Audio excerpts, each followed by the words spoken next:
beating all goblin maps with 4 heroes is a piece of cake. It can easily be done blindfolded, underwater, with using toes only. But the real question is, can single player maps be 3-starred using only one hero? Let's find out. By the way, shout out to Yellow Pigman for suggesting this video. To beat these challenges we obviously have to be extremely strategic. Like right here. Even though that might have looked really easy, then to make everything a bit more challenging I will add an additional rule. I won't be allowed to use the same hero twice in a row. That prevents me from spamming the female version of Captain America every single attack. And when it comes to the difficulty, that's not all. As we all know, the further you progress the harder the challenges become. Eventually there are not so hero friendly base layouts like the monolithic where you have to go against 7 monoliths. Or the final boss Momo with 55,000 HP and 10,000 DPS. Yup, I am probably about to embarrass myself real hard. Luckily we have all the maxed out hero equipment unlocked,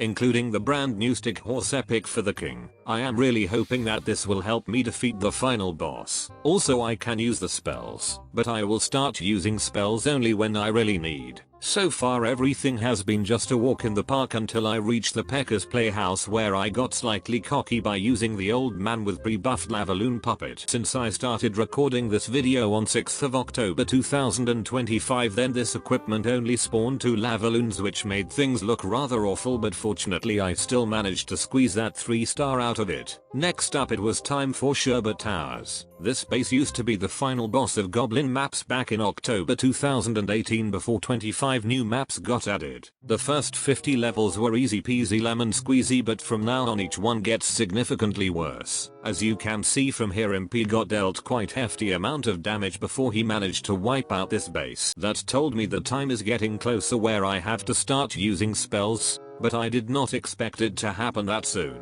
At a first glance this base looks no problem whatsoever until you remember that Supercell changed how the spring traps work, and there were lots of them. Yup, because of that, Cross and Bows was the first base where my hero finally died, but I had no intention to use spells yet. All I did was a hero equipment change and the result was completely different. For the forest outing I saw a perfect opportunity to let the king shine with his beefy HP bar that absorbed all the bullets without an issue. Skeleton Run on the other hand would have been deadly for most of the heroes except RC with electro boots. Since I have done an easy low town hall tutorial for each and every single player map, then I knew exactly what tricks and traps have been hidden inside the bases, making it super easy for me to pick the correct hero for each challenge. For Midnight Oil I used RC with Spirit Fox, Electro Boots, and Haste Vial. All angle attack was easily taken care of by King along with Yak, Spiky Ball, and Vamp Stash. When it comes to Burning Sensation I use the exact same hero and equipment as for Midnight Oil. For underground workaround the only option was King paired with Yak. For equipment I took the Ball and Snakes. Teamwork opportunity got beaten by Queen doing teamwork with healers and a unicorn. For Bowling Alley I picked the Royal Champion and surprisingly she got sent to the grave pretty fast. So far RC was my most reliable way to tripling these bases, but after several attempts of trying out different hero equipment combos she still couldn't do it. That meant on the 64th Goblin map I had to bring out the spells. Due to Electro Boots dealing area damage already, I thought Earthquake spells would be a great synergy for that, which turned out to be true. Against Keep Your Cool there was no better hero than the aura farming barbarian king himself. All he had to do was kick that ball to take out one of the single targeting Inferno towers and zap down the other one. The rest was just another walk in the park. Next up we have the one many people found challenging back in the days due to the sheer amount of artilleries this map has. Apparently this is my most viewed Goblin map tutorial ever, and technically still the same old trick worked where I would use Archer Queen to clean up the whole thing. To counter the Fireworks Incorporation I used the Skeletons Incorporation led by the FBI lead investigator and her blue cat. Meanwhile Goblin Capital on the other hand got absolutely demolished by meteorites and lightnings. Next map asked me to pick my poison and I chose the Minecraft's Royal Champion. Knowing the raged skeleton trick, the arena went down like a Town Hall 5 Founding Legends League. Upcoming Goblin maps all got absolutely demolished without me having to use a single brain cell, and even the Grand Avenue that used to be one of the hardest challenges found its end. Same happened to Besieged, but when it came to the 33,000 hit point Golden Dragon then it was a different story. No, I am just kidding.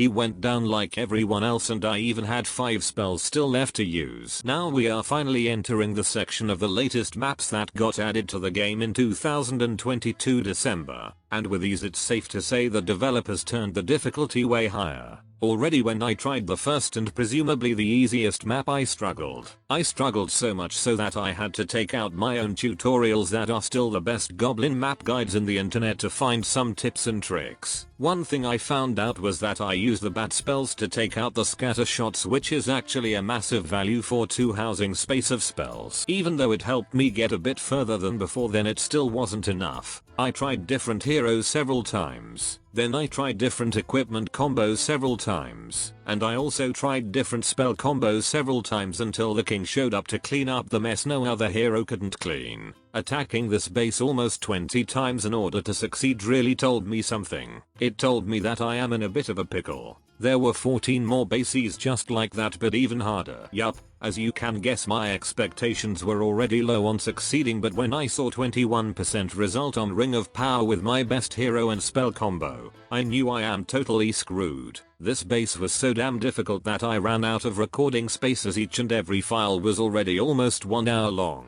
And still I was nowhere close. I tried literally everything and then a little bright light was shining at the end of the tunnel. Somehow I felt that the old man might be able to do it with the help of the fireball, but in order for that to work every single deployment and timing had to be precisely calculated. Even the slightest mistake ruined my chances to get a triple until this happened. No way. Is he going to make it? I still have invisibility spell and rage spell left. As long as the unicorn is alive, everything is possible. Holy smokes, these skeletons are annoying. Oh great. Now the battery is also empty. I swear I will throw my iPad out of the window if the battery gets empty before the old man walks to the end. What the funnel? How did the unicorn die? She was out of the range of everything. After watching the replay I realized the game did not want me to beat this map with one hero only, but that gave me even more fire because now I knew the exact Grand Warden's pathing I needed to imitate again. And guess what? Yup, I did it. So far this base had caused me so much pain that I really did not know how long can I go until I am just not able to beat a map with one hero. Fortunately Suspicious Gap was slightly more forgiving because even with some of my very first attempts I managed to get close to 100%.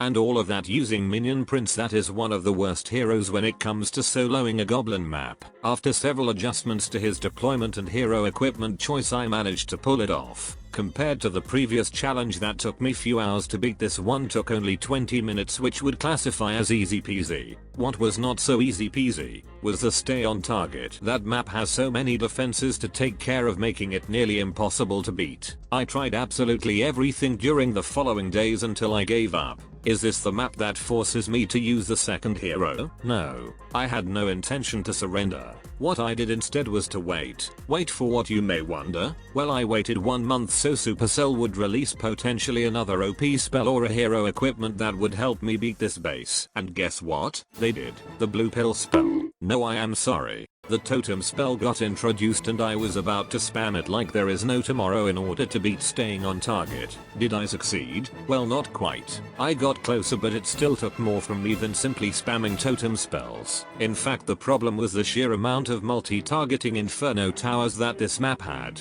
Because of that they would every time kill my RC, which told me I have to swap her out. I thought perhaps King would do, so I tried every possible angle. But for nothing. Then I tried the old man and surprise surprise, he actually saved the day once again. He even did it with such fashion that I did not have to use one spell. After such an unexpected turn of events it was time for such a tease. And such a tease it was indeed. Immediately when I saw the base I knew that the brand new absolutely broken totem spell is not gonna be much use here because of all the multi-targeting inferno towers. As always I tested different heroes with different spells and equipment just to disappoint again and again. The problem with this base was that I wasn't getting anywhere close to 100%. It was almost 3 months later I started this challenge that I had to give up on attempting the impossible. Such a tease was the map I had to use my RC first and then King to clean up. That meant for the next challenge I won't be able to use neither of these heroes, increasing the difficulty even further. Next it was time to sink the Titanic, and oh boy it was difficult. It was another one of those where I spent hours on just because I couldn't use King and Royal Champion, that are the best heroes for tripling goblin maps. After hundreds of adjustments I managed to pull it off by doing a perfectly executed Warden entrance followed by Queen and her gigantic son.